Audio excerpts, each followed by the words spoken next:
Bismillahirrahmanirrahim. Welcome guys to Biocore official channel. Today lecture 6 that is about protein from the fourth chapter of biology that is biomolecule.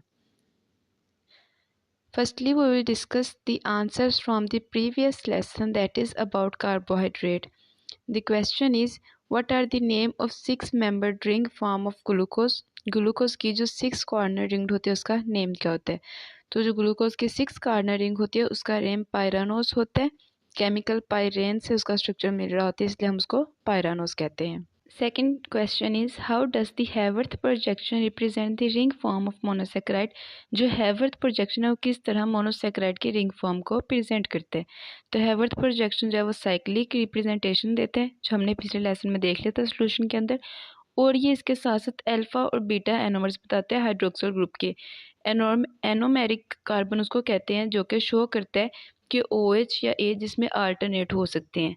ठीक है, ऐसा carbon जिसमें OH या AH group जो है वो alternate कर सकते हैं उसको एनोमेरिक कहते हैं, यानी कि वो चेंज हो सकते हैं आइसोमर्स जैसे हमने देखा था। ठीक है, तो एनोमर्स का मतलब ये है कि ये अल्फा और बीटा एनोमर्स बताते हैं जो हैवर्थ प्रोजेक्शन है। फिर ये रिंग क्लोयर को विजुअलाइज करने में और स्टिकियोकेमिस्ट्री में जो है ये हेल्प करते हैं। स्टिकियोकेमिस्ट्री में हम इसको देख सकते हैं या ये हमें रिंग जो क्लोयर है उसमें हमें हेल्प करता है। Third question is how does the Haworth projection differ from the Fischer's projection? Haworth की बात करें तो इट्स इन साइक्लिक, ये साइक्लिक फॉर्म होती है, और फिशर प्रोजेक्शन की बात करें तो ये लीनियर फॉर्म होती है। नेक्स्ट को देखते हैं how does the body utilise disaccharide like maltose lactose and sucrose? जो बॉडी है वो माल्टोज लैक्टोज या सुक्रोज को कैसे जो है वो यूज़ करती है? तो हर जो डाइसेक्राइड होता है उसको हाइड्रोलाइज्ड किया जाता है, तोड़ा जाता है मोनोसेक्राइड के अंदर। उसके लिए एंजाइम्स होते हैं, जैसे यहाँ पर उन्होंने बात की है माल्टोज लैक्टोज या सुक्रोज की, तो माल्टेज लैक्टेज और सुक्रेज जो है ये एंजाइम्स के लिए यूज़ किया जाता है। जो एज आता है ASE ये एंजाइम को जो है वो शो करते हैं। इस तरह फिर इनसे जो है वो डिफरेंट मोनोसेक्राइड्स डाइसेक्राइड्स जो है वो टूटेंगे मोनोसेक्राइड्स में, डिफरेंट मोनोसेक्राइड्स ग्रुप बनेंगे लाइक ग्लूकोज ग्लैक्टोज फ्रुक्टोज, फिर उनको अब्सॉर्ब कर लिया जाएगा और एनर्जी के लिए जो है वो यूज़ किया जाएगा। एफिशिएंट डाइसेक्राइड्स जो होते हैं वो डाइजेशन में जो है, ये जो डाइसेक्राइड्स होते हैं ये एफिशिएंट होते हैं डाइजेशन में, ठीक है, और न्यूट्रिएंट अब्जॉर्प्शन में और मेटाबॉलिज्म में एक गुड सोर्स होते हैं। नेक्स्ट हम बात करते हैं lactose intolerance are caused by the body inability to digest lactose due to lack of which enzyme? कौन से एंजाइम की वजह से जो है वो लैक्टोज इंटॉलरेंस होती है? तो हमने बात की थी लास्ट पे एज लगा देते हैं ASE। तो लैक्टेज एक ऐसा एंजाइम है जो कि हेल्प करेगा कि वो लैक्टोज को ग्लूकोज और ग्लैक्टोज में तोड़ सके। अगर वो एंजाइम ना हो तो तब जो है वो लैक्टोज इंटॉलरेंस की डिजीज़ होती है और वो कोई भी मिल्क प्रोडक्ट जो है वो यूज़ नहीं कर सकते। Next question is how is glycogen metabolism regulated in the body? Glycogen metabolism की बात करें उसको किस तरह जो है वो रेगुलेट किया जाता है? ग्लाइकोजन सिंथेसिस और ब्रेकडाउन जो है ये हार्मोन्स कंट्रोल करते हैं लाइक इंसुलिन और ग्लूकागोन। दो एंजाइम्स होते हैं इंसुलिन और ग्लूकागोन जो कि ग्लाइकोजन को मेंटेन करते हैं। जो इंसुलिन होता है वो प्रमोट करेगा कि ग्लाइकोजन फॉर्मेशन हो, जैसे ही खाना खाने के बाद ग्लाइकोजन फॉर्मेशन हो जाए, और जो ग्लूकागोन होता है वो इस चीज़ को करेगा कि जब हमें भूख लगी है, मतलब हमने खाना नहीं खाया है फास्टिंग में हम, तो ग्लूकागोन को जो होगा वो स्टिमुलेट करेगा कि ग्लाइकोजन जो है वो टूट जाए। अब देखिए खाना खाने के बाद हमारा ग्लूकोज लेवल ज़्यादा हो रहा है, इंक्रीज़ हो रहा है, तो ग्लूकोज स्टोर होगा ग्लाइकोजन की फॉर्म में। तो इंसुलिन क्या करता है ब्लड से ग्लूकोज रिमूव करेगा और उसको स्टोर करेगा ग्लाइकोजन की फॉर्म में, ठीक है। और ग्लूकागोन क्या करेगा उस स्टोर को यूज़ करके ब्लड की जो है वो ग्लूकोज जो है उसको मेंटेन करेगा अगर हमने खाना नहीं खाया हुआ। इसीलिए जो लोग इंसुलिन लेते हैं उनको जो कहते हैं शुगर की डिजीज़ है, तो शुगर की ये होता है कि उनके अंदर ब्लड ग्लूकोज लेवल बहुत ज़्यादा होता है, ठीक है। इंसुलिन प्रॉपर काम नहीं कर रहा, ब्लड के अंदर ग्लूकोज का लेवल जो है वो ज़्यादा होता जा रहा है, यानी कि ग्लाइकोजन में वो कन्वर्ट नहीं हो रहा। तो इंसुलिन ने हेल्प करनी है उसको कन्वर्ट करने में ग्लूकोज को ग्लाइकोजन में, ताकि उसको स्टोर किया जा सके। इस तरह जो ब्लड ग्लूकोज है वो हीमियोस्टेसिस रहती है, यानी कि वो मेंटेन रहती है डिफरेंट फिजियोलॉजिकल स्टेट्स में। फिजियोलॉजिकल स्टेट से मुराद ये है कि अगर हमने खाना खाया हुआ है या हम फास्टिंग की स्टेज में हैं। Last question is chitin is found in which structure, chitin किस स्ट्रक्चर के अंदर पाई जाती है? काइटिन जो है वो आर्थ्रोपोड एक्सोस्केलेटन के अंदर पाई जाती है, फंगल सेल वॉल के अंदर पाई जाती है, और ये स्ट्रेंथ और फ्लेक्सिबिलिटी जो है वो प्रोवाइड करती है। ये थे हमारे पास पिछले लेसन के आंसर्स की। नेक्स्ट हम बात करते हैं आज के लेसन की, that is about protein. Protein के इंट्रोडक्शन की सबसे पहले बात कर लेते हैं। प्रोटीन्स जो होते हैं ये एक ऑर्गेनिक कंपाउंड होते हैं। ऑर्गेनिक कंपाउंड का मतलब ये कि इसमें कार्बन और हाइड्रोजन जो है वो प्रेजेंट होंगे along with some other compounds या elements, but the major compound और the element is carbon and hydrogen. Proteins की बात करते हैं तो ये पॉलीमर्स होते हैं जो कि अमाइनो एसिड से मिलकर बने होते हैं। अमाइनो एसिड एक मोनोमर है, जब बहुत ज़्यादा अमाइनो एसिड मिलते हैं तो प्रोटीन जो है वो बनते हैं। और प्रोटीन को प्रिंसिपल कंपोनेंट ऑफ सेल बोला जाता है, यानी कि मोस्ट इंपॉर्टेंट कंपोनेंट बोला जाता है सेल का। इसकी डिस्कवरी की बात करते हैं तो जे बर्जीलियस ने इसको जो है वो इस टर्म को जो है वो इंट्रोड्यूस करवाया था, जिसने प्रोटीन का जो वर्ड है वो ग्रीक वर्ड प्रोटियोज को यूज़ किया था। ठीक है, इसका मतलब था मॉलिक्यूल ऑफ फर्स्ट रैंक, जो सबसे ऊपर मॉलिक्यूल आ रहे हैं उनके लिए यूज़ किया था, जो कि इस चीज़ को इम्पोर्टेंस को बताता है कि प्रोटीन्स जो हैं वो कितने इंपॉर्टेंट मैक्रो मॉलिक्यूल्स हैं लिविंग ऑर्गेनिज्म के अंदर। प्रोटीन की बात करें तो इनका जो ये स्ट्रक्चर ऑफ सेल के लिए भी बहुत ज़्यादा इंपॉर्टेंट है, और जितने भी लाइफ एक्टिविटीज़ हो रही है, मेटाबॉलिज्म हो रही है, उन सब में भी बहुत ज़्यादा जो है वो पार्टिसिपेट करते हैं। इस तरह जो प्रोटीन है वो लाइफ के बिल्डिंग ब्लॉक यानी कि बेसिक पार्ट है, क्योंकि ये स्ट्रक्चर पार्ट भी बना रहा है। ठीक है, प्रोटीन बायोलॉजिकल वर्ल्ड की बात करें यानी कि लिविंग ऑर्गेनिज्म की बात करें तो बहुत ज़्यादा डाइवर्सिटी है इसके अंदर स्ट्रक्चर और फंक्शन के अंदर, जो कि प्रोटीन के अंदर जो है वो एग्जिस्ट करती है। नेक्स्ट हम बात करते हैं स्ट्रक्चर ऑफ प्रोटीन की। स्ट्रक्चर ऑफ प्रोटीन की बात करते हैं तो प्रोटीन्स जो होते हैं वो पॉलीमर्स होते हैं। ठीक है, ये हमने पीछे बात करी मैक्रोमोलिक्यूल्स हैं, यानी कि ये पॉलीमर्स के तौर पे एक्ट करेंगे। ये बनते हैं जब भी दो मोनोमर्स आपस में मिलते हैं, वो मोनोमर्स होते हैं अमाइनो एसिड्स। ठीक है, अमाइनो एसिड के आपस में लिंकेज होगी, उनकी लिंकेज से पॉलीमर्स बनेंगे, उन पॉलीमर्स को प्रोटीन्स बोलते हैं। तो प्रोटीन जो होते हैं वो मैक्रोमोलिक्यूल्स होते हैं, तो उनमें कुछ जो है वो अमाइनो एसिड भी प्रेजेंट हो सकते हैं, या 3000 तक अमाइनो एसिड भी उनके स्ट्रक्चर के अंदर प्रेजेंट हो सकते हैं। इतने ज़्यादा अमाइनो एसिड जो हैं वो मिलके भी प्रोटीन्स बना सकते हैं। एग्जाम्पल की बात करते हैं, सबसे पहले इंसुलिन। इंसुलिन की बात करें तो उसके अंदर जस्ट 51 अमाइनो एसिड प्रेजेंट है।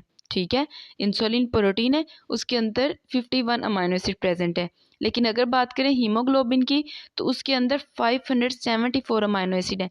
यानी कि ये रेंज डिपेंड करती है, अमाइनो एसिड के नंबर चेंज कर सकते हैं, और ये डिपेंड करते हैं, ये फ्यू से लेके मोर भी हो सकते हैं, यानी कि 3000 प्लस भी ये हो सकते हैं। अब हम अमाइनो एसिड के स्ट्रक्चर को देख लेते हैं। अमाइनो एसिड स्ट्रक्चरल यूनिट है प्रोटीन का, यानी कि इसने प्रोटीन की फॉर्मेशन करनी है, इसने प्रोटीन जो है वो बनानी है। ये एक ऑर्गेनिक कंपाउंड है जो कि 4 ग्रुप से मिलकर बना होता है। एक इसमें होता है मोस्ट इम्पोर्टेंट अमाइनो ग्रुप, जिसको NH2 बोला जाता है। ठीक है, फिर आता है कार्बोक्सिल ग्रुप, जिसको COOH बोला जाता है। हाइड्रोजन होता है, और एक साइड पे R होता है। ठीक है, जो R है वो वेरी करेगा, आर जो है वो डिफरेंट कंपाउंड्स या एलिमेंट्स वहाँ के अटैच हो सकते हैं। ठीक है, जो कि इस चीज़ में हेल्प करेंगे कि उसमें वेरिएशन जो है वो आ सके। अब ये सारे एक ही कार्बन के साथ मिले होते हैं, जिसको अल्फा कार्बन जो है वो बोला जाता है। अगर हम इसके स्ट्रक्चर की बात करें तो इट्स लुक लाइक दिस, कि ये एक अल्फा कार्बन है जिसके साथ ये चारों ग्रुप अटैच है। एक यहाँ पे अमाइनो ग्रुप अटैच है, दिस इज कार्बोक्सिल ग्रुप, ये H अटैच है, और ये जो है ये R है, जो कि वेरी करेगा प्रोटीन के स्ट्रक्चर के अंदर। नंबर ऑफ अमाइनो एसिड्स की बात करते हैं लिविंग ऑर्गेनिज्म में। तो लिविंग ऑर्गेनिज्म में नेचर की बात करते हैं, सबसे पहले तो डिफरेंट अमाइनो एसिड्स जो हैं वो प्रेजेंट होते हैं। अब लिविंग ऑर्गेनिज्म की बात करें तो इसके अंदर जो है वो 170 लिविंग ऑर्गेनिज्म के अंदर जो है 170 अमाइनो एसिड जो हैं वो प्रेजेंट होते हैं, जो कि अभी तक रिपोर्ट की गई है कि 170 जो है वो लिविंग ऑर्गेनिज्म में है, जो कि सेल्स या टिश्यू के अंदर प्रेजेंट है। उसमें से जो 25 हैं सिर्फ वो पार्टिसिपेट करेंगे प्रोटीन्स बनाने में।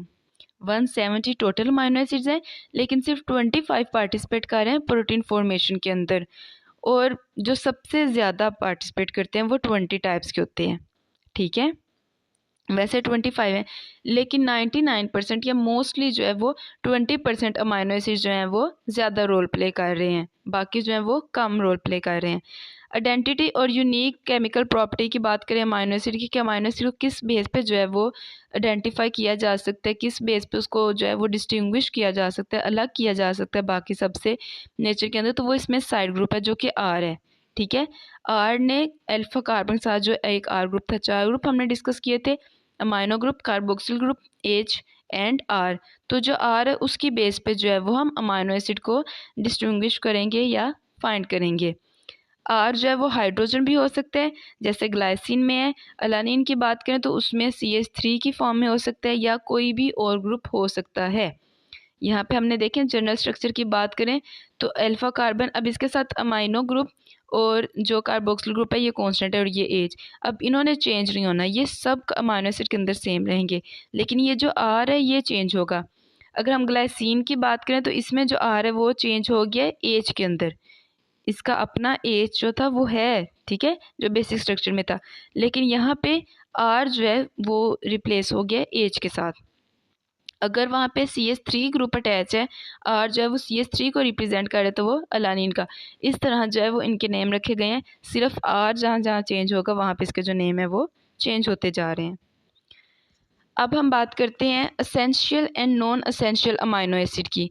असेंशियल की, नॉन असेंशियल की अगर हम बात करें, मोस्टली जो 20 हैं वो रोल प्ले कर रहे हैं ताकि जो है वो प्रोटीन्स बना सकें। अब उन 20 में से जो 11 है उनको नॉन असेंशियल बोला जाता है। नॉन असेंशियल इसलिए बोला जाता है जैसे वो बात करते हैं ना घर की मुर्गी दाल बराबर, तो वो ही सीन है यहाँ पे। ठीक है, ये हमारी बॉडी खुद से सेंसिस कर लेती है, अगर हमने खाना खाया या कोई भी हमारे अंदर सोर्स है तो वहाँ से ये एनर्जी लेके खुद सेंसिस कर लेती है, हमें इनको लेने की ज़रूरत नहीं पड़ती। ठीक है, तो ये हम कहते हैं नॉन एसेंशियल है, गैर ज़रूरी है, क्योंकि बॉडी खुद से इनटेक कर रही है इन चीज़ का, खुद से इनकी सेंसिस कर रही है। इसकी एग्जांपल की बात करें, अलानिन, आर्गिनिन, ठीक है, asparagine, aspartic acid, cysteine, glutamic acid, glutamine, glycine, proline, serine are the tyrosine, ये सारी जो हैं वो इसकी एग्जांपल्स हैं। असेंशियल की बात करते हैं, जो 9 है वो हमारी बॉडी खुद से सेंसिस नहीं कर सकती, वो नहीं बनाती, तो हमें जो है वो डिफरेंट फूड्स के थ्रू या डिफरेंट सोर्सेज के थ्रू जो है उनको लेना पड़ता है, इसलिए हम कहते हैं वो हमारे लिए ज़रूरी है, क्योंकि हमारी बॉडी तो अनेबल है उसको सेंसिस करने की, तो हम जो है वो उसको लेते हैं, खुद अपटेक कर रहे हैं उस चीज़ का, तो वो हम कहते हैं ये असेंशियल हो गए हैं। इसकी बात करें तो इसमें इसकी एग्जांपल की बात करें तो methionine, valine, tryptophan, isoleucine, leucine, lysine, threonine, phenylalanine, histidine, ये सारे, हिस्टाडीन जो है वो बेबीज़ के लिए जो है वो नेसेसरी होता है, क्योंकि उनमें ग्रोथ रेट जो है वो ज़्यादा होता है। तो ये थे हमारे पास essential and the non essential जो है वो अमाइनो एसिड्स। अब हम डिस्कस करते हैं पेप्टाइड लिंकेज को। पेप्टाइड लिंकेज की बात करें तो ये जो क्वेश्चन है ना, ये एक्सरसाइज का लॉन्ग क्वेश्चन 7 है। जो क्वेश्चन ऐसे है, define proteins and amino acids and the outline the synthesis and the breakage of peptide linkage. इसमें आपने प्रोटीन्स और अमाइनो एसिड्स का बेसिक बताना है कि प्रोटीन्स क्या होते हैं, फिर आपने अमाइनो एसिड का स्ट्रक्चर बताना है थोड़ा सा। अब हम डिस्कस करेंगे पेप्टाइड लिंकेज को कि वो क्या होती है। पेप्टाइड लिंकेज वो कोवलेंट बॉन्ड होते हैं जो कि 2 अमाइनो एसिड को आपस में जोड़ता है। इसमें क्या किया जाता है, इसमें 2 अमाइनो एसिड यूज़ होंगे, ठीक है, एक अमाइनो एसिड का अमाइनो ग्रुप और दूसरे अमाइनो एसिड का कार्बोक्सिल ग्रुप जो है वो आपस में जुड़ेंगे। आपने याद रखना है कि अमाइनो एसिड के पास, दोनों अमाइनो एसिड के पास 2 ग्रुप हैं, एक था उसके पास अमाइनो ग्रुप, एक कार्बोक्सिल ग्रुप, दोनों के पास, ठीक है, एक का अमाइनो ग्रुप आ जाएगा और एक का जो है वो कार्बोक्सिल ग्रुप आ जाएगा। इस तरह जब इनमें बॉन्डेड बनेगा, कोवलेंट बॉन्ड बनेगा, तो हम कहते हैं कि इनमें जो लिंकेज है वो पेप्टाइड लिंकेज या पेप्टाइड बॉन्ड बन गया है। सिंथेसिस एंड ब्रेकेज की अगर हम बात करें, जो कि हमारा मेन जो है ये क्वेश्चन भी है, अमाइनो एसिड्स की बात करें तो इनको जो है 2 अमाइनो एसिड जिनके दरमियान बॉन्ड बनाने उनको क्लोजर पास लेके आते हैं, ठीक है, डिहाइड्रेशन सेंसिस होती है, यानी कि वाटर रिमूव होगा और उनके दरमियान जो है वो बॉन्ड बन रहा है कार्बोक्सिल ग्रुप के और दूसरे अमाइनो ग्रुप के।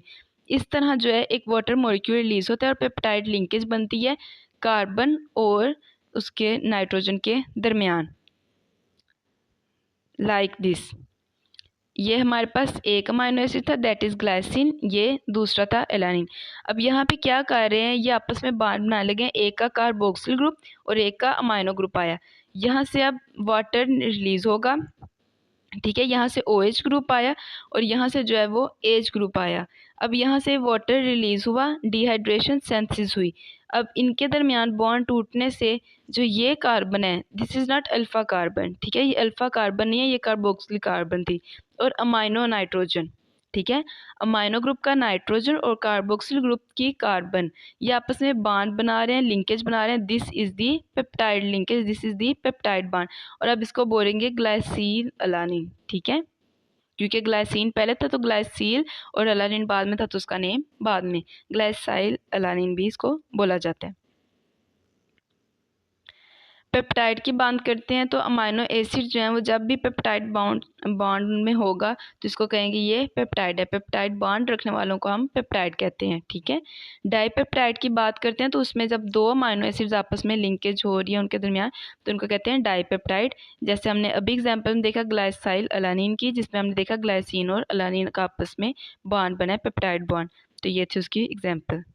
अब डाइपेप्टाइड की बात करें तो जैसे हमने अभी बात की थी कि इसके एक एंड पे जो है वो कार्बोक्सिल ग्रुप आ रहा था और दूसरे एंड से जो है वो अमाइनो ग्रुप आ रहा था।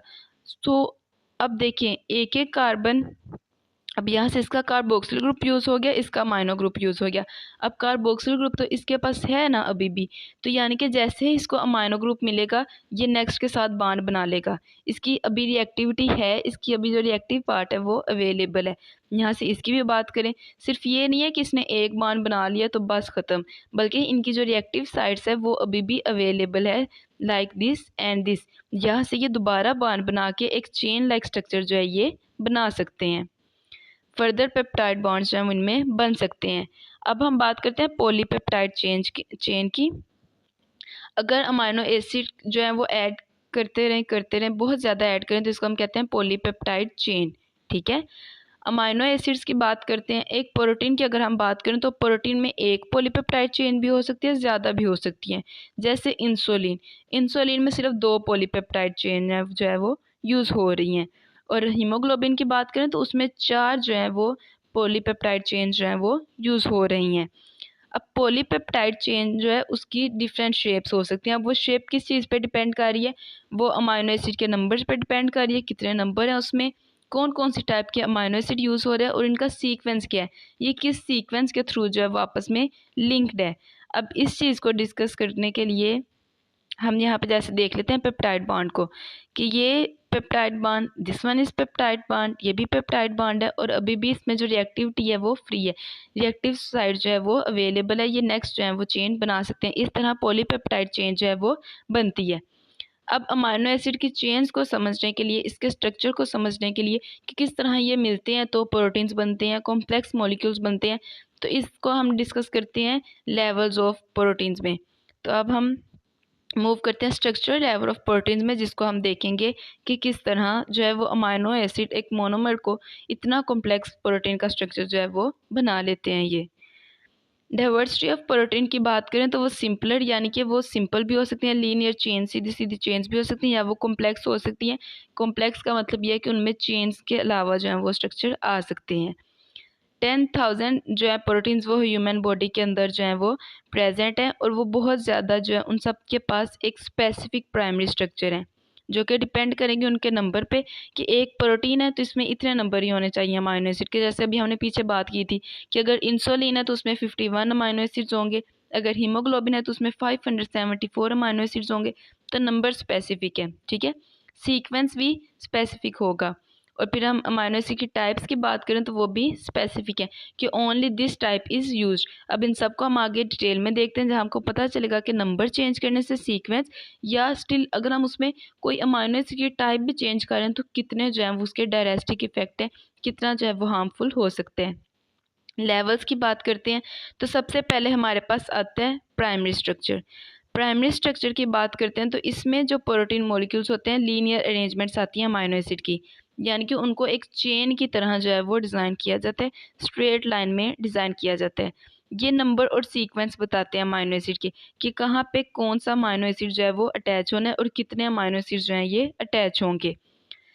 और हर प्रोटीन मॉलिक्यूल का जो होता है एक स्पेसिफिक प्राइमरी स्ट्रक्चर होता है, जिसमें क्योंकि ये बेसिक आता है, ठीक है, मतलब नंबर्स पूरे होंगे, उनमें सीक्वेंस पूरे होंगे तो वो आगे सेंसेस में हेल्प करेंगे।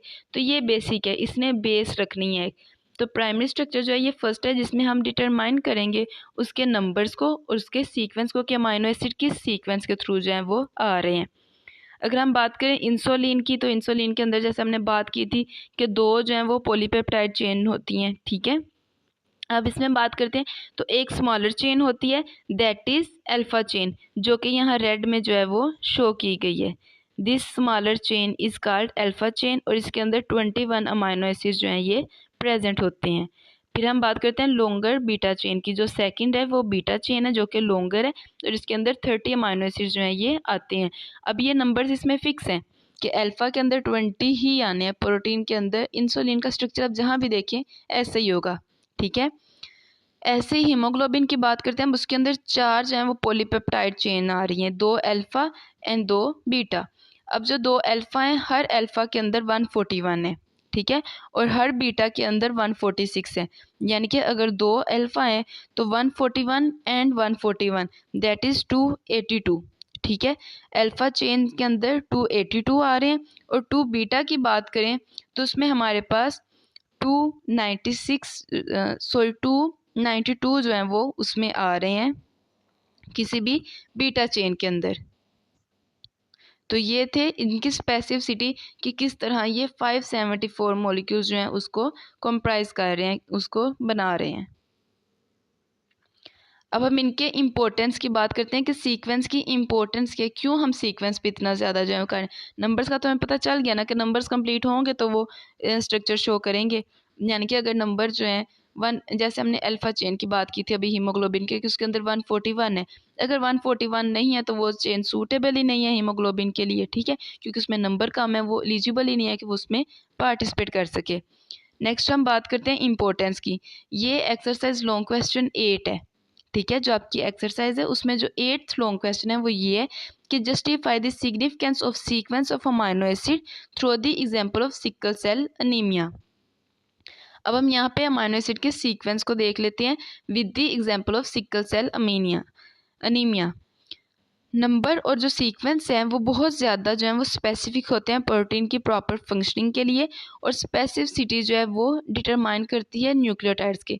डीएनए के अंदर जितने न्यूक्लियोटाइड्स के जो है वो अरेंजमेंट होंगी, न्यूक्लियोटाइड्स जो है वो उन चीज़ को कोड कर रहे हैं। हमारी सारी इन्फॉर्मेशन है डीएनए के पास, ठीक है, डीएनए बना न्यूक्लियोटाइड से। अब वो न्यूक्लियोटाइड इन्फॉर्मेशन देंगे कि वो जो इन्फॉर्मेशन आएगी उसके अकॉर्डिंग जो है वो सेंसिस होगी, ठीक है, उसके अकॉर्डिंग अमाइनो एसिड जो हैं वो अरेंज होंगे। प्रोटीन सेंसिस तो उस डीएनए से इंफॉर्मेशन आती है ना, तो डीएनए से आरएनए, आरएनए के बाद प्रोटीन सेंसिस। तो इस तरह जो है वो न्यूक्लियोटाइड्स जो हैं वो इस चीज़ को शो करेंगे कि किस तरह प्राइमरी स्ट्रक्चर जो है वो अरेंज होगा, उसकी स्पेसिफिसिटी को शो करेंगे। अगर उसमें किसी भी किस्म का चेंज आ रहा तो वो एबनॉर्मल प्रोटीन्स बनेंगे, और एबनॉर्मल प्रोटीन्स जो हैं वो कभी भी नॉर्मली अपना कोई भी फंक्शन जो है वो परफॉर्म नहीं कर सकते। एग्जाम्पल की बात करते हैं सिकल सेल अनीमिया की या सिकल सेल हीमोग्लोबिन की। इसमें क्या होता है, इसमें एक छोटी सी मिस्टेक आ जाती है अरेंजमेंट में कि एक अमाइनो एसिड जो है वो 6 पोजीशन पे आता है हर बीटा चेन की, ठीक है। बीटा चेन की जो 6 पोजीशन है वहाँ पे एक अमाइनो एसिड आता है दैट इज़ ग्लूटामिक एसिड, ठीक है। ग्लूटामिक एसिड जो है वो एंजाइम अमाइनो एसिड आता है 6 पे। लेकिन अगर उसको रिप्लेस कर दिया जाए विलाइन के साथ, ठीक है, उसमें रिप्लेसमेंट आ जाए, उसको चेंज कर दिया जाए, यानी कि अमाइनो एसिड का सीक्वेंस ख़राब हो गया। सीक्वेंस अगर ऐसे था कि फर्स्ट पे विलाइन आता है, हिस्टाडीन आता है, ल्यूसीन आता है, थ्रायोनिन आता है, प्रोलिन आता है, देन ग्लूटामिक एसिड, फिर ग्लूटामिक एसिड। ये सीक्वेंस है proper normal red blood cell में, यानी कि अगर ये होगा तभी नॉर्मल होगा। अगर अब विलाइन को रिप्लेस किया गया, ठीक है, उसको उसकी जगह पे प्लेस कर दिया गया ग्लूटामिक एसिड की, तो ये जो है ये सीक्वेंस गलत हो गया है। तो इस डिजीज़ को हम कहते हैं sickle cell anaemia. Normal cell की ये कनकेव शेप जो था ये रेड ब्लड सेल था। ये आपको नजर है कुछ जो है पार्ट ये राउंड नहीं है, ये अंदर की तरफ है, यानी कि ये कनकेव शेप थी। अब ये सिकल शेप जो है वो रेड ब्लड सेल प्रोड्यूस होंगे। जो सिकल शेप यूज़ होंगे वो इस काबिल नहीं होंगे कि वो ऑक्सीजन को प्रॉपरली जो है वो ट्रांसपोर्ट कर सकें और अपना फंक्शन जो है वो कर सकें। तो अगर वो ब्लड तो बन रहा है, ठीक है, सिकल सेल एनीमिया ना, सिकल सेल हीमोग्लोबिन की शेप है, ब्लड तो बन रहा है लेकिन वो यूज़फुल नहीं है, हमारे किसी काम का नहीं है। तो ये एनीमिया ब्लड डिज़ार्डर के यानी कि खून की कमी है, क्योंकि ऑक्सीजन प्रॉपर्ली ट्रांसपोर्ट नहीं हो रही, यानी कि जो हीमोग्लोबिन है वो अपना फंक्शन नहीं कर रहा, तो इसलिए इसको एनीमिया जो है वो बोला जाता है। तो ये थी इम्पोर्टेंस कि किस तरह जो अमाइनो एसिड का सीक्वेंस था वो इम्पोर्टेंट था। ये अभी हमने डिस्कस किया हुआ था, शुरू किया हुआ था प्राइमरी स्ट्रक्चर, ठीक है। प्राइमरी स्ट्रक्चर में हमने इसके सीक्वेंस को भी डिस्कस किया। नेक्स्ट हम मूव करते हैं सेकेंडरी स्ट्रक्चर पे। सेकेंडरी स्ट्रक्चर की बात करें तो इसमें जो है वो फोल्डिंग आती है, फोल्डिंग या कोइलिंग आती है, उसमें अरेंजमेंट और सीक्वेंस आते थे प्राइमरी में। सेकेंडरी की बात करें तो उसमें फोल्डिंग और कोइलिंग आती है पॉलीपेप्टाइड चेन की, उस कोइलिंग को कहते हैं स्ट्रक्चर, सेकेंडरी स्ट्रक्चर, ठीक है। अगर तो कोइलिंग हो रही है, कोइलिंग मीन कि वो स्प्रिंग लाइक स्ट्रक्चर बन रहे हैं, ठीक है, कोइल्स बन रहे हैं बलदार, तो इसको हम कहते हैं अल्फा हेलिक्स। और अगर वो फोल्ड हो रहे हैं, ठीक है, फोल्ड मीन तह लगती जा रही है उनकी, तो इसको कहते हैं ब्लीटेड शीट्स, ठीक है, pleated sheets, beta pleated sheets normally बोला जाता है इनको, और कोइलिंग को अल्फा हेलिक्स जो है वो बोला जाता है। दोनों में जो मेंटेनेंस है वो हाइड्रोजन बॉन्ड के थ्रू होगी, जो कि अमाइनो एसिड के दरमियान होगा, इस तरह जो है इनमें बॉन्ड फॉर्मेशन होगी। फिर हम बात करते हैं टर्शियरी ग्रुप की या टर्शियरी स्ट्रक्चर की। टर्शियरी स्ट्रक्चर की बात करें तो इसमें क्या होता है, जो सेकेंडरी स्ट्रक्चर होता है वो और फोल्ड हो जाता है। देखें ये लेवल्स हैं, ठीक है, सबसे पहला लेवल था प्राइमरी जिसमें सीक्वेंस और उसमें नंबर्स को जस्टिफाई किया गया।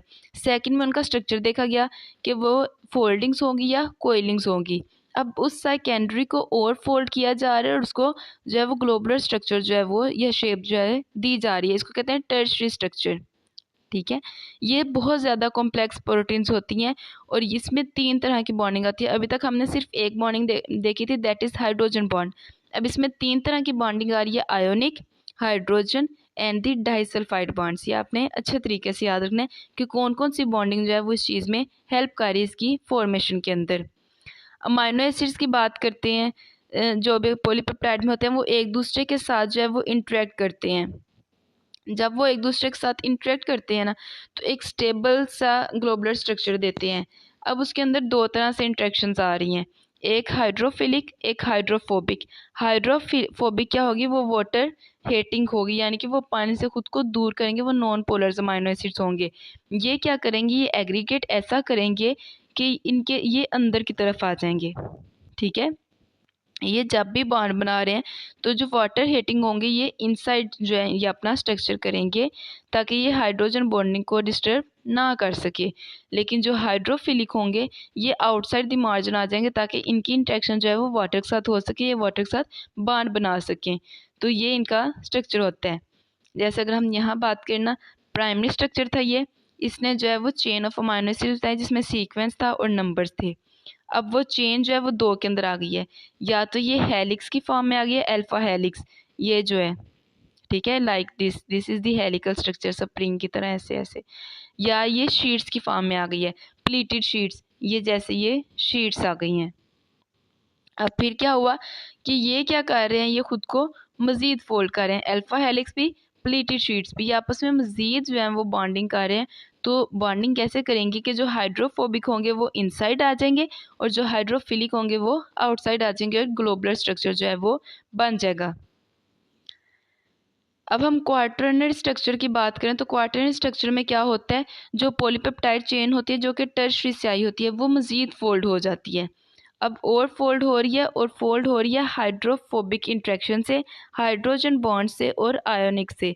ये आपने इंट्रैक्शंस याद रखनी है एमसीक्यूज़ पॉइंट ऑफ व्यू से, और एमडी कैट में बहुत इंपॉर्टेंट होती हैं ये इंट्रैक्शंस। डाइसल्फाइड इंट्रैक्शन वो सिर्फ टर्शरी में होती है, बहुत इंपॉर्टेंट पॉइंट है कि डाइसल्फाइड सिर्फ जो है वो टर्शरी में होती है। और ये जो टर्शरी स्ट्रक्चर्स हैं इनके एग्रीगेशन से क्वार्टरनरी स्ट्रक्चर जो है ये बन रहे हैं। लाइक यहाँ पे फोल्डिंग्स कम थी, यहाँ पे मज़ीद फोल्डिंग्स हुई, तो ये एक जो है ये क्वार्टरनरी स्ट्रक्चर जो है ये बन गया। तो ये थे लेवल्स ऑफ प्रोटीन स्ट्रक्चर, जिसमें हमने देखा कि किस तरह जो प्रोटीन है वो सिंपल से एक लीनियर चेन से इतने कॉम्प्लेक्स जो है वो स्ट्रक्चर बना रहे हैं।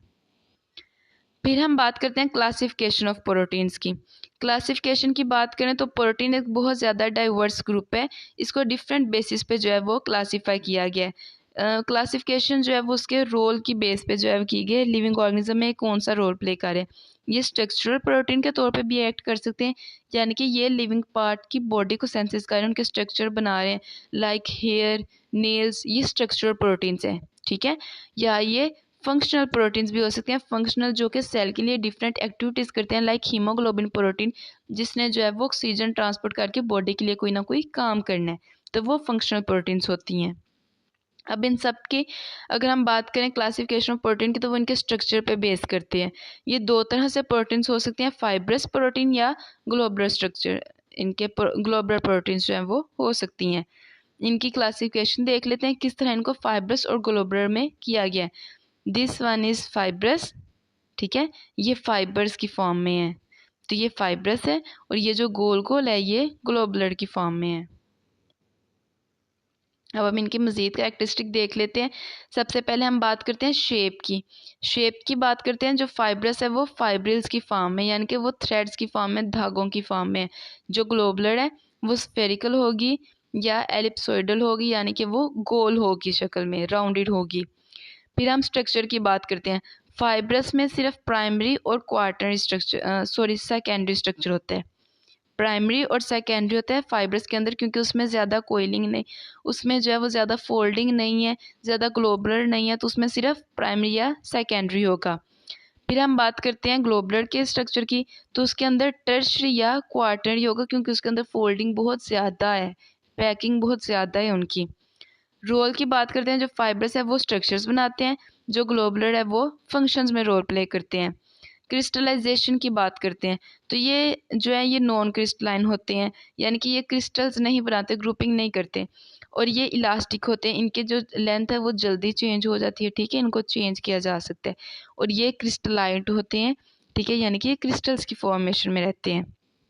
सोलबिलिटी की बात करते हैं, तो ये जो है ये इनसोलुबल होती हैं। फाइब्रस प्रोटीन्स इनसोलुबल होती हैं, क्योंकि वो स्ट्रक्चर बनाएंगी ना, बॉडी बना रही हैं, तो ऐसा तो नहीं होगा कि हम पानी में जा रहे हैं तो हम वो एक समान बोल देते हैं कि हम पानी के साथ डिज़ोल्व हो रहे हैं, हमारी बॉडी जो है वो टूट टूट के पानी में जो है वो सोलुबल हुई जा रही है, ऐसा तो नहीं ना होता, तो ये वाटर में इनसोलुबल होते हैं।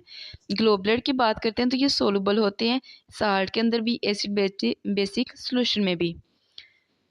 फिर हम बात करते हैं डीऑर्गेनाइजेशन की, तो ये जल्दी डीऑर्गेनाइज नहीं होते, क्योंकि ये स्ट्रक्चर बना रहे हैं, ये जल्दी डीऑर्गेनाइज नहीं होंगे, ये डीऑर्गेनाइज हो जाते हैं। ग्लोबल थोड़ा सा भी इन्वायरमेंट में चेंज आए तो ये डीऑर्गेनाइज हो जाते हैं। एग्जाम्पल की बात करते हैं, सिल्क फाइबर, जो कि वेब बनाती है, सिल्क वॉर्म या स्पाइडर जो अपना जाल बनाते हैं, वो आ जाते हैं इसमें, ठीक है। मसल के अंदर एक्टिन आ जाता है, ब्लड के अंदर जो फैब्रिन है वो आ जाता है, कैराटिन आ जाता है।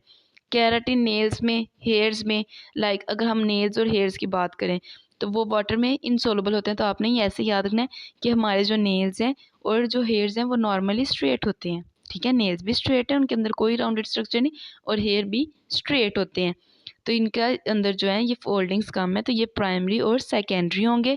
स्ट्रक्चर रोल प्ले करते हैं, फाइब्रिल्स की फॉर्म होते हैं, थ्रेड की तरह, नॉन क्रिस्टल होते हैं, यानी कि ग्रुप बना के नहीं रह रहे, स्ट्रेट स्ट्रक्चर है ना, ठीक है। डीऑर्गेनाइज नहीं होते, वाटर के अंदर इंसोल्युबल होते हैं। ऐसा नहीं होता कि हम पानी में जो है वो बाल करें तो हमारे बाल पानी में डिजोल्व होना शुरू हो जाएं या सोल्युबल होना शुरू हो जाए। फिर ये आते हैं कोलेजन में। कोलेजन की बात करें तो ये कनेक्टिव टिश्यू में हेल्प करते हैं, ठीक है, कनेक्टिव टिश्यू में जो कोलेजन यूज़ होता है उसके लिए होता है, और स्किन के लिए बहुत अच्छा होता है कोलेजन। अब हम इनकी बात करते हैं, ग्लोबुलर प्रोटीन की एग्जांपल की इसकी बात करें तो ये एंजाइम्स के अंदर, एंजाइम जो है बायो कैटलिस्ट है, यानी कि रिएक्शंस का रेट जो है वो फर्स्ट करते हैं। एंटीबायोटिक्स वो होती हैं जो कि डिजीज़ के ख़िलाफ़, कोई भी अगर कोई फॉरेन पार्टिकल आए जिसको एंटीजन बोला जाता है, उसके ख़िलाफ़ लड़ने में जो है वो हेल्प करती हैं। हार्मोन्स की बात करें, हार्मोन्स जो हैं बॉडी के मेटाबॉलिज्म को एक्टिवेट करते हैं, बूस्ट करते हैं, हेल्प करेंगे उनको, रेगुलेट करते हैं, तो उनके अंदर प्रेजेंट है। या हीमोग्लोबिन, अब जो ग्लोबुलर है वो ब्लड के अंदर नॉर्मली आ रहे हैं, ठीक है, ब्लड भी तकरीबन पानी के अंदर सोलुबल हो जाता है, तो ये क्रिस्टलाइन ग्रुपिंग की फॉर्म में होता है, ब्लड क्लोट्स बनते हैं, ठीक है, ग्रुप्स बनते हैं, तो ये होते हैं, और ये बहुत ज़्यादा फोल्डिंग होती है, इसलिए इनको टर्शरी और क्वार्टनरी के तौर पे जो है वो इनको क्लासीफाई किया जाता है। तो ये थे हमारे पास फाइब्रस ग्लोबुलर प्रोटीन के डिफरेंसेस, ठीक है, जो आपने अच्छे तरीके से याद करने, इनकी एग्जांपल से अगर आप देख लें तो उनकी एग्जांपल से रिलेट करके आपको ये जल्दी याद हो जाएंगे। अब हम बात करते हैं रोल ऑफ प्रोटीन, जो कि हमारा लास्ट टॉपिक है कि प्रोटीन का रोल क्या होता है लिविंग ऑर्गेनिज्म के अंदर। प्रोटीन बहुत ज़्यादा जो है वो एक्टिविटीज़ कैरी कर रही हैं, बहुत इंपॉर्टेंट इनका स्ट्रक्चर और फंक्शन में भी। अब हम वो लिस्ट देख लेते हैं किस किस तरह ये क्या क्या काम जो है ये कर सकते हैं। सबसे पहले ये कि ये प्लाज्मा मेम्ब्रेन का स्ट्रक्चर है। हमने जब प्लाज्मा मेम्ब्रेन को डिस्कस किया था हमने कहा था वो लिपिड बाइलेयर होती है, ठीक है, और उसके अंदर प्रोटीन मॉलिक्यूल्स हैं वो इम्बेडेड होते हैं। तो जो प्लाज्मा मेम्ब्रेन है उसका बहुत इंपॉर्टेंट कंपोनेंट है ये प्रोटीन मॉलिक्यूल्स, फर्स्ट रोल इसका। सेकंड की बात करते हैं तो ये मूवमेंट को कंट्रोल करती है मटेरियल की। अब प्रोटीन ने फैसिलिटेटेड डिफिशन में भी हेल्प करना है। ट्रांसपोर्ट पे जब हमने देखा था ना, चैनल प्रोटीन्स हैं, ट्रांसपोर्ट प्रोटीन्स हैं जो कि ट्रांसपोर्टर के तौर पे एक्ट करती हैं। तो ये सारे ये क्या करेंगे, सेल के इनसाइड और आउटसाइड जो है उसे मेंटेन करेंगे ट्रांसपोर्ट को, कि किस तरह जो चीज़ें हैं वो अंदर बाहर जानी है और सेल के अंदर एक नॉर्मल इन्वायरमेंट जो है मेंटेन रखेंगे।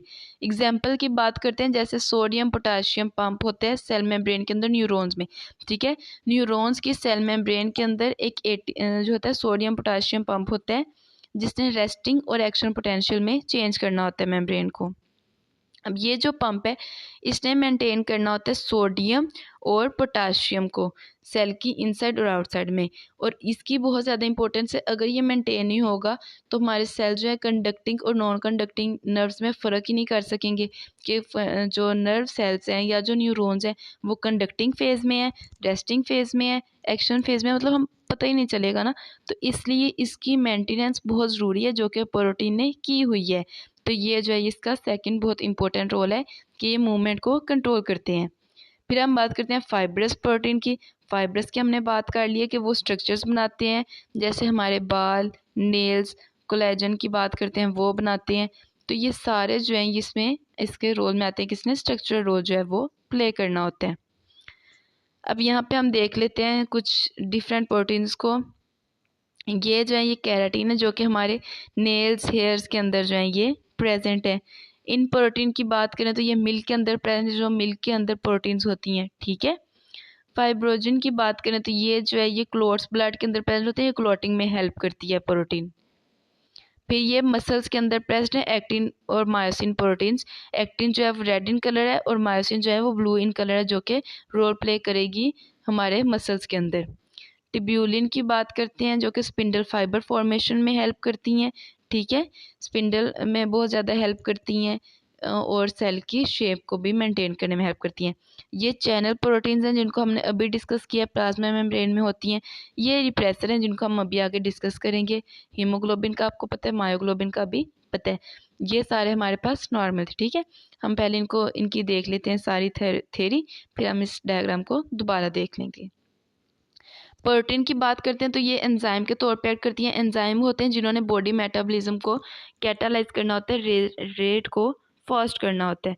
तो इस तरह जो है वो इनकी बहुत ज़्यादा डाइवर्सिटी है एंजाइम्स में, ठीक है। हर एंजाइम जो है वो स्पेसिफिक होगा, यानी कि हर रिएक्शन के लिए एक ख़ास एंजाइम होता है। जैसे प्रोटीएजेज है तो ये एंजाइम सिर्फ प्रोटीन की ब्रेकडाउन में हेल्प करेगा। पॉलीमरेजेज की बात करते हैं तो ये पॉलीमर्स की सेंसेस में हेल्प करेगा। ये नेक्स्ट रोल की बात करते हैं तो प्रोटीन हार्मोन्स के तौर पे जो है वो एक्ट करती है एनिमल्स के मोस्टली, ठीक है। जितने भी मोस्टली या इम्पोर्टेंट जो है वो हमारे पास हार्मोन्स होते हैं वो प्रोटीन या पेप्टाइड जो है नेचर के वो होते हैं। जैसे इंसुलिन, इंसुलिन ने ब्लड ग्लूकोज को मेंटेन करना है। एंटी ड्यूरेटिक हार्मोन, इसने बॉडी के अंदर जो है वो वाटर लेवल को जो है वाटर एब्जॉर्प्शन को जो है वो मेंटेन करना होता है कि पानी कितना जो है वो एब्जॉर्ब होगा, और किडनी जो है उसे रेगुलेट करेगी वाटर को। ऑक्सीटोसिन की बात करें तो ये मिल्क प्रोडक्शन में जो है ये रेगुलेट करेगा, मिल्क प्रोडक्शन को जो है ये करेगा मेंटेन। फिर हम नेक्स्ट की बात करते हैं ट्रांसपोर्ट गैसेस की। ट्रांसपोर्ट प्रोटीन्स जो हैं वो हेल्प करेंगी कि जो गैसेस हैं वो ट्रांसपोर्ट या मटेरियल जो हैं वो ट्रांसपोर्ट किए जाएं थ्रू आउट दी बॉडी। जैसे हीमोग्लोबिन और मायोग्लोबिन है, ये ऑक्सीजन ट्रांसपोर्ट करते हैं और कार्बन डाइऑक्साइड को भी करते हैं, यानी कि ऑक्सीजन लेते हैं लंग्स और सारी बॉडी में उसको करते हैं ट्रांसपोर्ट, और बदले में कार्बन डाइऑक्साइड लेके आते हैं और उसे बॉडी से जो है वो एक्सहेल करते हैं। साइटोक्रोम्स की बात करते हैं तो ये इलेक्ट्रॉन कैरियर के तौर पर एक्ट करते हैं, यानी कि इलेक्ट्रॉन ट्रांसपोर्ट चेन में इन्होंने इलेक्ट्रॉन की मूवमेंट जो है ये करवानी होती है। तो ये ट्रांसपोर्ट में भी हेल्प करते हैं। फिर हम बात करते हैं एल्ब्यूमिन की। एल्ब्यूमिन एक बहुत इंपॉर्टेंट जो है ये ब्लड प्रोटीन है, जिसमें ऑस्मोटिक कंसंट्रेशन जो है वो ब्लड के अंदर मेंटेन रखनी होती है, और उसकी जो है वो एबिलिटी टू फ्लो, क्योंकि देखें ब्लड ने फ्लो करना है तो उसमें लिक्विड करेक्टर ज़्यादा होना चाहिए। ब्लड को इतना थिक भी नहीं होना चाहिए कि वो मूव ही ना कर सके, और इतना थिन भी नहीं होना चाहिए कि ब्लड रिटेन ही ना रहे, कहीं पे बार बार मूव करते रहे, ठीक है, कहीं पे वो रह ही नहीं सके, उसकी फ्लूइडिटी इतनी ज़्यादा हो जाए। तो एल्ब्यूमिन वो प्रोटीन है जिसने मेंटेन करनी होती है ऑस्मोटिक कंसंट्रेशन, कि ना ही ब्लड जो है वो ज़्यादा थिक हो और ना ही ज़्यादा थिन हो। तो ये इसका रोल है कि ये ऑस्मोटिक बैलेंस जो है ये मेंटेन रखते हैं ब्लड का। ब्लड क्लोटिंग या इंजरी की बात करें तो अगर हमें कोई भी इंजरी हो जाए उसके बाद ब्लड लॉस होना शुरू हो जाता है, ठीक है, चोट लगी है तो फ़ौरन से खून जो है वो निकलना शुरू हो जाता है, और थोड़ी देर बाद वो खून ऐसे फाइबर्स में आ जाए जम जाता है खून, ठीक है, एक क्लोट सा बन जाता है स्किन के आउटसाइड पे, जहाँ पे खून हम कहते हैं खून जम गया है, ठीक है। अगर ऐसा खून जमता तो हमारी बॉडी में तो नहीं ना जमता खून, ठीक है, कभी हमने ये तो नहीं सुना हमारी बॉडी के अंदर खून जम गया डिस्पाइट एनी इंजरी, ठीक है। इंजरी के अलावा वैसे तो हमारा, लेकिन जैसे ही खून बाहर आता है तो वो जमना शुरू हो जाता है। तो ये ब्लड क्लोटिंग जो है ये हेल्प करेगी कि किस हमें जो है वो ब्लड लॉस से बचाया जाए जब भी इंजरी होती है। तो ये एक हमारी बॉडी में बहुत इंपॉर्टेंट रोल है, करेक्टर है, ठीक है, जो कि प्रोटीन्स जो हैं उसको प्ले करती हैं। तो फाइब्रोजिन एक ऐसी प्रोटीन है जो कि ब्लड के अंदर प्रेजेंट है। जैसे ही इंजरी होती है तो फाइब्रोजिन जो है वो एक्टिवेट हो जाता है। इंजरी के टाइम मैंने आपसे पहले बात की, ऐसा नहीं होता कि बॉडी के अंदर वैसे ही जो है वो ब्लड जमना शुरू हो जाए, क्लोटिंग हो जाए, ऐसा नहीं होता। सिर्फ इंजरी के टाइम जो है वो फाइब्रोजिन वो एक्टिव होता है और फाइब्रिन्स बनाते हैं। जो फाइब्रिन्स होते हैं वो फाइबर्स बनाते हैं और एक क्लॉट सा बन जाते हैं, एक रिलेशन, यानी कि वो आपस में लिंकेज कर देते हैं सारे के सारे बॉन्ड्स को, जो कि रेड ब्लड सेल्स होते हैं उनको आपस में कनेक्ट कर देते हैं, क्लॉट बना देते हैं। कॉन्ट्रैक्शन ऑफ बॉडी की हेल्प करते हैं, ये बॉडी में कॉन्ट्रैक्ट करने में हेल्प करते हैं, तो इसलिए ये मसल्स में प्रेजेंट होंगे। जितनी भी कॉन्ट्रैक्शंस हैं ये प्रोटीन की वजह से होती हैं, लाइक एक्टिन और मायोसिन जो है ये मसल्स के अंदर प्रेजेंट होते हैं। मस्कुलर कॉन्ट्रैक्शन में हेल्प करते हैं।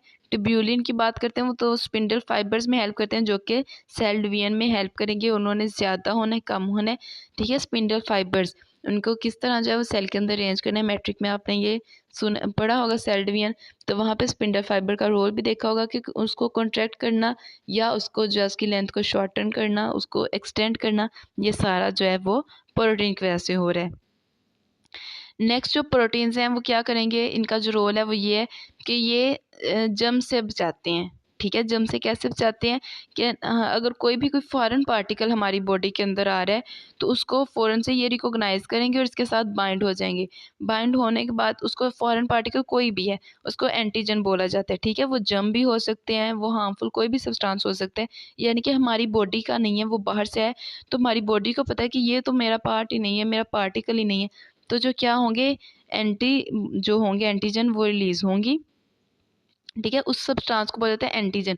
तो एंटीबॉडी रिलीज होंगी और जाकर जो है उसके साथ बाइंड हो जाएंगी। अब उसको बाइंड करने से जो है वो उससे उसको चेंज करेंगी, उसको हार्मलेस प्रोडक्ट में चेंज करेंगी, उसको जो है वो तोड़ फोड़ कर देंगी, उसकी ब्रेक डाउन कर देंगी, और ऐसे ब्रेक डाउन कर देंगी कि उन पार्ट्स को इजीली डाइजेस्ट कर दिया जाए और बॉडी को कोई नुकसान भी ना पहुँचे। उनको हार्मलेस प्रोडक्ट्स में रिलीज़ करके, ठीक है, उसमें जो है बॉडी से बाहर एलिमिनेट कर दिया जाएगा या उसको जो है वो लाइसोम के थ्रू डाइजेस्ट कर दिया जाएगा। तो ये भी इसका एक बहुत इंपॉर्टेंट रोल है जो कि इम्यूनिटी या जर्म अटैक में जो है वो हेल्प करता है। आयंस की बात करते हैं कि ये आयंस को स्टोर करने में बहुत ज़्यादा जो है वो हेल्प करते हैं। एक बहुत इम्पोर्टेंट जो है एक हमारी बॉडी में एक आयन होता है, दैट इज़ आयरन, ठीक है। आयरन जो है ये बहुत इंपॉर्टेंट है ब्लड के अंदर। तो फायरेटिन जो है वो मेन करेक्टर है इसको स्टोर करने में, आयरन स्टोरिंग प्रोटीन का वो मेन है, ठीक है। फिराटिन इसकी अलावा बात करते हैं तो सीजिन, ये एक मिल्क प्रोटीन है जो कि पोटाशियम और कैल्शियम को स्टोर करती है, ठीक है। हमें पता है ना मिल्क के अंदर जो है ये उसके जो होता है वो होता है पोटाशियम होता है, कैल्शियम होता है। कैल्शियम का तो सबको पता है कि मिल्क के अंदर जो है वो कैल्शियम होता है। तो सीजिन वो प्रोटीन है जो कि उस चीज़ को हेल्प करेगी कि वो कैल्शियम और पोटाशियम को स्टोर कर सके। फिराटिन की बात करते हैं तो ये आयरन स्टोरेज में हेल्प करता है। जितनी जो है फिराटिन वो अब जो है ना फेराटिन लेवल, वो डायग्नोस्टिक के लिए भी यूज़ किया जाता है कि एनीमिया है या नहीं है। अगर तो फेराटिन का लेवल बहुत ज़्यादा है तो यानी कि आयरन भी ज़्यादा हो, क्योंकि फेराटिन उसे स्टोर करना है, ठीक है। अगर उसका लेवल ज़्यादा है तो यानी कि ब्लड के अंदर आयरन भी पूरी होगी। लेकिन अगर फेराटिन का लेवल कम है तो यानी कि फेराटिन ही नहीं है तो आयरन स्टोर कैसे होंगे। तो ये जो है ये एनीमिया की तरफ, खून की कमी की तरफ जा रही है, क्योंकि आयरन जो है वो रेड ब्लड सेल का बहुत इंपॉर्टेंट जो है वो पार्ट होता है। उसके बगैर जो है वो रेड ब्लड सेल कंप्लीट नहीं होता। तो अगर आयरन डेफिशिएंसी हो जाएगी, आयरन ही नहीं स्टोर होगा बॉडी के अंदर, तो इस तरह जो है वो एनीमिया यानी कि ब्लड डेफिशिएंसी डिजीज़ काज होगी। फिर हम बात करते हैं रिप्रेसर की। रिप्रेसर क्या करते हैं, ये जीन एक्शन को मेंटेन करते हैं, ये सेंसेस को रोकते हैं। अगर हमने कोई भी आरएनए की सेंसेस को रोकना है तो रिप्रेसर क्या करेंगे, जाके उसके रिप्रेसर प्रोटीन्स क्या करेंगे, जाके आरएनए के साथ बाइंड हो जाएंगे और प्रोटीन सेंसेस को जो है ये रोक देंगे, या आरएनए सेंसेस को भी रोक सकते हैं। तो इन्होंने जीन की कोडिंग को जो है वो रोकना होता है। इस तरह जो प्रोटीन्स हैं ये जीन को अलाउ करेंगी कि उन्होंने कब और कहाँ पे काम करना है। देखिए, अब हमारे सेल ने जब उनके डिफ्रेंशिएशन होती है, वो डिफ्रेंशिएट होते हैं, तो वो स्पेसिफिक हो जाता है कि उन्होंने यही काम करना है। यानी कि बाकी सारे पार्ट्स, जो बाकी सारे एक्टिविटीज़ थी वो रिप्रेस हो गई हैं, वो काम नहीं कर रही। स्किन सेल थे तो उन्होंने डिटेक्ट करने हैं स्टिमुलस को, ठीक है। बाकी अब उनमें जो ट्रांसपोर्ट की, मूवमेंट की जो है, या वो जितने भी एक्स्ट्रा एक्टिविटीज़ हैं, जैसे हमारे जो है बाकी हार्ट्स मसल्स करते हैं, रेड ब्लड सेल करते हैं, वो सारे जो इसके अंदर जीन्स थे वो रिप्रेस हो गए। इस तरह किस सेल ने कहाँ पे काम करना है ये प्रोटीन्स कंट्रोल करती हैं। अब हम इस डायग्राम को देख लेते हैं, पिक्चर्स को देख लेते हैं कि ये ट्यूब्यूलिन है स्पिंडल के अंदर, जिसने स्पिंडल फाइबर को मेंटेन करना है। ये चैनल प्रोटीन्स हैं, ये रिप्रेसर्स हैं जिन्होंने जीन एक्टिविटीज़ को कंट्रोल करना है। ये हीमोग्लोबिन है जिन्होंने जो है ये ऑक्सीजन को ट्रांसपोर्ट करना है। ये मायोग्लोबिन है जिसने मसल्स में एक तो कंट्रैक्शन करनी है, दूसरा मसल्स में ऑक्सीजन प्रोवाइड करनी है, क्योंकि मसल्स में ऑक्सीजन की बहुत ज़्यादा ज़रूरत होती है। ये फाइब्रिन है जिसने ब्लड क्लोटिंग करनी है। ये सेसिन है जिसने जो मिल्क के अंदर प्रेजेंट है, जिसने आयन स्टोर करने हैं, ठीक है। ये कैरेटिन है जिसने स्ट्रक्चर बनाने हैं। ये एक्टिन और मायोसिन है जिन्होंने कॉन्ट्रैक्शन में हेल्प करनी है। तो ये सारी हमारे पास इंपॉर्टेंट प्रोटीन्स और इनका रोल है। अब हम फ़ौरन से जो है वो असेस कर लेते हैं कि हमें कितना जो है ये हमने अंडरस्टैंड किया इस लेसन को। Why is amino acid sequence in the protein critical to its function? Amino acid का सीक्वेंस जो है वो क्यों इंपॉर्टेंट है फंक्शन, जब भी कोई भी फंक्शन प्रोटीन फंक्शनिंग के लिए। What is peptide bond and why it is important in biology. Peptide bond क्या और ये बियोलॉजी में क्यों इंपॉर्टेंट है। What are the features of the secondary structure of protein. Secondary structure of protein के features क्या हैं। क्वार्टरनरी स्ट्रक्चर्स क्या है और वो किन प्रोटीन्स के अंदर जो है वो प्रेजेंट होता है। What makes globular protein suitable for dynamic function in the cell? Globular proteins जो है सेल की डायनेमिक एक्टिविटीज़ के लिए क्या चीज़ जो है ग्लोबुलर प्रोटीन्स को सूटेबल करती है। Which protein is more likely to contain active sites for enzyme function. कौन सी ऐसी प्रोटीन्स हैं जो कि एंजाइम के लिए एक्टिव साइट्स जो है वो अवेलेबल रखती हैं। How does protein function in movement with in this body. Body के अंदर मूवमेंट में प्रोटीन्स का रोल क्या है, ठीक है। इस सब के आंसर आप मुझे कमेंट सेक्शन में बताएंगे, और नेक्स्ट लेसन में या जो नेक्स्ट वीडियो अपलोड होगी उसमें सबसे पहले हम इनके आंसर डिस्कस करेंगे, देन हम अपना जो लेक्चर है वो प्रोसीड करेंगे। This is all about the lecture. Hope you will get it. If you find any confusion regarding this, you can ask me in the comment section. See you in the next video. Take care.